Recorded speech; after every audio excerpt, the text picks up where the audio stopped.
Hi friends, taste of ഹോമിൻ്റെ പുതിയൊരു വീഡിയോയിലേക്ക് എല്ലാവർക്കും സ്വാഗതം. ഇന്ന് നമുക്കൊരു ഫ്ലവർ ഉണ്ടാക്കിയാലോ? നമ്മുടെ ചാർട്ട് ഉപയോഗിച്ചിട്ട് ഒരു ഫ്ലവർ ഉണ്ടാക്കുന്നത് എങ്ങനെയാണെന്ന് നോക്കാം. വളരെ ഈസിയാണ് കേട്ടോ. എല്ലാവർക്കും അറിയാവുന്നതായിരിക്കും, എങ്കിലും ഞാൻ നിങ്ങൾക്കൊന്ന് കാണിച്ചു തരാം. സമചതുരാകൃതിയിലുള്ള പേപ്പറുകൾ എടുക്കുക. 4 ഇഞ്ച് വീതിയും 4 ഇഞ്ച് നീളവും ഒക്കെയുള്ളതാണ് ആദ്യം. പിന്നെ ഒരു 3 ഇഞ്ച് വീതിയും 3 ഇഞ്ച് നീളവും, പിന്നെ ഒരു 2 ഇഞ്ച് വീതിയും 2 ഇഞ്ച് നീളവും. അങ്ങനെ വ്യത്യസ്ത അളവുകളിൽ 4 കഷ്ണം പേപ്പർ ഞാൻ എടുത്തിട്ടുണ്ട്. ഇപ്പം നമ്മളിതെടുത്തിട്ട് 8ആയിട്ട് മടക്കുക. 8ആയിട്ട് മടക്കിയിട്ട് അതിൻ്റെ 8 ഭാഗങ്ങളും നമ്മൾ കൈ കൊണ്ടൊന്ന് തേച്ച് അതിന് പാട് വീഴ്ത്തി കഴിയുമ്പോൾ നമ്മളൊരു കത്രിക ഉപയോഗിച്ച് അത് മുറിച്ചെടുക്കാം.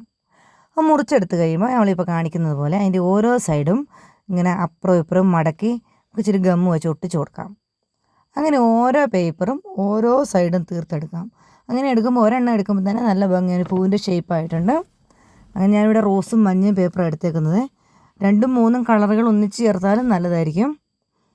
അപ്പോൾ ഇതിങ്ങനെ തമ്മാമി ചേർത്ത് ഒട്ടിച്ചൊട്ടിച്ച് കൊടുക്കാം.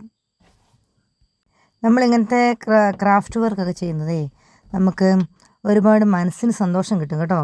ഈ ടെൻഷൻ പിന്നെ അങ്ങനത്തെ പ്രശ്നങ്ങളുള്ളവരൊക്കെ ഇങ്ങനത്തെ പരിപാടികളൊക്കെ ചെയ്യുവാണെങ്കിൽ നമുക്കത് ഭയങ്കരമായ ഒരു റിലീഫ് കിട്ടുന്ന സംഭവമാണേ. ഞാനങ്ങനെ ഇതളുകളൊക്കെ റെഡിയാക്കി വെച്ചിരുന്നത് അതാത് കളർ തന്നെ തമ്മാമി ചേർത്ത് ഒട്ടിച്ചു. ഇപ്പം തന്നെ നല്ലൊരു ഭംഗിയുണ്ട്. ഇനി നമുക്ക് അതിൻ്റെ നടുക്ക് വെക്കാൻ വേണ്ടിയിട്ട് ഒരു ചെറിയ ഒരു സംഭവം ശരിയാക്കി എടുക്കാം. ഗമ്മ് വെച്ച് ഒട്ടിച്ചിട്ടൊന്ന് വട്ടത്തിലൊന്ന് ചുരുട്ടിയിട്ട് അതിന് നടുക്കിലേക്ക് അത് ഫിറ്റ് ചെയ്ത് കൊടുക്കാം.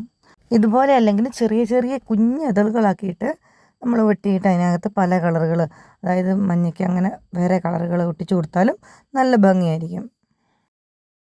അങ്ങനെ നമ്മുടെ പൂക്കൾ 2 റെഡി ആയിട്ടുണ്ട്. നല്ല ഭംഗിയുണ്ട് കേട്ടോ കാണാൻ. എല്ലാവരും ഒന്ന് ട്രൈ ചെയ്ത് നോക്കണേ.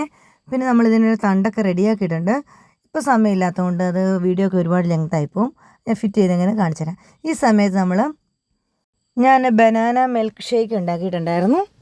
പിന്നെ അതിനകത്ത് ഈത്തപ്പഴമൊക്കെ ചേർത്തതാണേ. പിന്നെ കുറച്ച് നിലക്കടല വറുത്തെടുത്തു. 2ഉം സൂപ്പർ ടേസ്റ്റ് ആയിരുന്നു കേട്ടോ. നമുക്കിനി അടുത്ത ദിവസം വേറൊരു വീഡിയോയിലൂടെ കാണാം. വീഡിയോ കാണുന്ന എല്ലാവരും ലൈക്കും ഷെയറും സബ്സ്ക്രൈബും ചെയ്യണേ. എല്ലാവർക്കും താങ്ക് യു.